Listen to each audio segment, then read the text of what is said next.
Night poured over Ilu-Omi like ink on cracked parchment. 18-year-old Moha rocked her newborn son Amida, whose cries rose and fell in metronomic waves, as though some unseen hand squeezed grief from his throat on a schedule. The sound carried the chill of legends her grandmother once whispered beside dying embers. Abiku, spirit children born to die and return, draining hope each time they slipped away. Moha's husband, Ilu-Omi, a deft-fingered village tailor, tried reason. It's only wind-rattling bamboo. Yet night smelled of grave dust, and another baby's wail drifted from somewhere under the floorboards. At dawn the house fell silent, but dread pooled in the corners like standing water. Desperate, the couple called the traveling herbalist Payeti. He offered a silver ankle bell, Ako Koiroyin, the first news bell. Hang it, he said. If it rings at midnight, find the spirit's tetherstone, its Iu-Wa, and smash it before dawn. Otherwise the child will leave and return until sorrow drowns your lineage. Lightning painted the hut bone-white that very night. The bell chimed, though no breeze stirred. Tiny scratches rasped beneath the cradle. They pried up a floor plank and found a green glowing stone. Ilu-Omi shattered it with his sewing shears. The baby slept. Thunder softened to rain and hope flickered.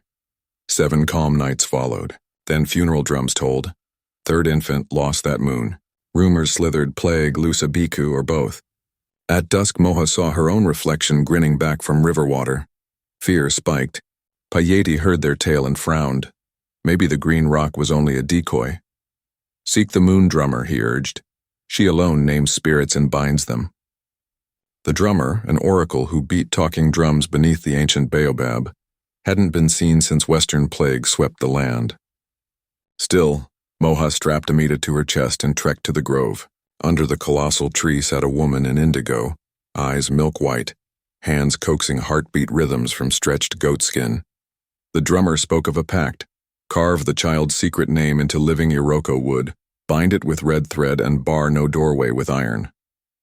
He will reveal the name at dawn. They hurried home. Just before cockcrow, the child murmured nutty. Moha carved the name, sealed it in the house pillar, and for 3 weeks peace reigned. Then a flash floodstorm burst dams, plague crossed the border, and the ankle bell snapped its thong, clattering nonstop beside a sleeping Nanati.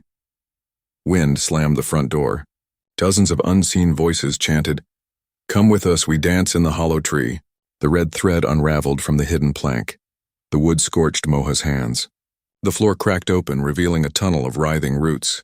Ilu-Omi pressed the iroko plank to Nadi's chest, chanting anti-Abiku verses. The gale died. The tunnel sealed like closing lips, leaving silence heavier than thunder. Unless their names are spoken in the severing grove, they will drag living mothers beyond the veil. Then she dissolved into ash. Moha gathered clues from dusty baptism ledgers. 33 repeating infant deaths across decades. She inked every name on goat parchment, strapped Nadi to her back, and with 2 grieving mothers, Yejidi and Ifeoma, set out for the severing grove 2 nights before the blood moon rise.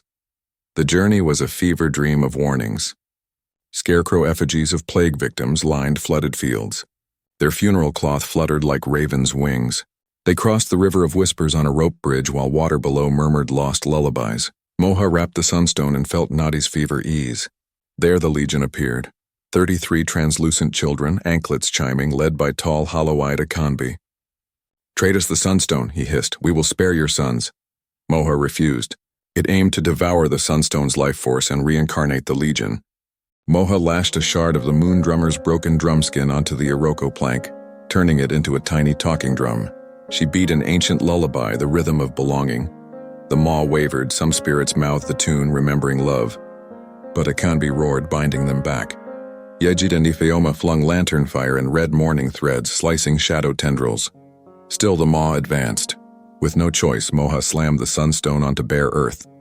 Blinding light speared skyward. Spirit children burned like moths in flame. The maw shrank but clung to Nadi with 1 tendril.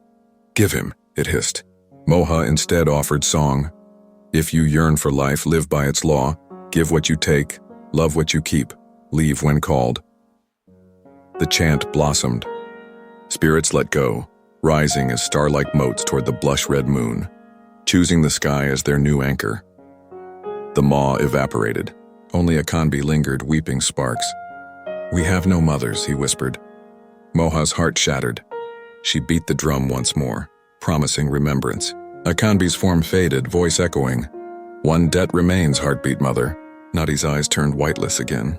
"I cannot stay," he said in a voice both infant and ancient. "Your love cut the weave, but love must release as well." Tears streaked Moha's face. "Nadi," she breathed, the name vibrating through Kaniro Gate. The sky hushed. The silver ankle bell pendant split, half shadow rising with the departed, half silver melting into Nadi's chest. His eyes regained whites. A healthy newborn cry replaced eerie silence. 6 seasons later, a sapling baobab thrived in Moha's courtyard where she buried the broken drum. Each new moon, families gathered to sing the lullaby that opened heaven's door. Nadi, toddling now, beat a child-sized drum holding a chip of sunstone. "Will the sky children feel lonely?" he asked. Moha smiled. "That is why we drum. Every beat is a door they can open." High above, 33 faint stars jingled like anklets on the horizon, and the moon drummer's echo stitched earth and sky into one cradle of belonging.